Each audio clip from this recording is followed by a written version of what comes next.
ஒரு பெண்ணை கற்பழித்து அவளின் கண் முன்னாடியே அவருடைய குடும்பங்களை கோரமாக கொன்ற அந்த 13 பேர் யார் என்று நமக்கு தெரியும். 13 பேர் சமீபத்தில் அவர்கள் மனிதாபிமான அடிப்படையிலே விடுதலை செய்யப்பட்டார்கள்.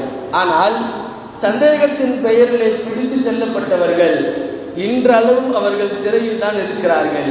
அவர்கள் வயது 70 தாண்டியும் 80 தாண்டியும் அவர்கள் சிறையில் தான் இருக்கிறார்கள்.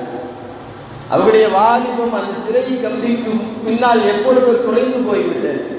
எத்தனையோ பிரச்சனைகளில் எத்தனையோ தடவை மடியிலே படுக்க வைத்து ஆதரவு சொன்ன அவருடைய மனைவியின் மடிகள் திரும்ப வராது. உச்சி முதல் உள்ளங்கால் வரையிலையும் பாசமாக நுகர்ந்த அவருடைய பிள்ளைகளின் பாசம் எப்பொழுதும் மாறி போய்விட்டது. இன்னும் அவர்கள் சிறைகளுக்கு பின்னால் அவர்கள் கஷ்டத்தை வேதனை அனுபவித்துக் கொண்டிருக்கிறார்கள்.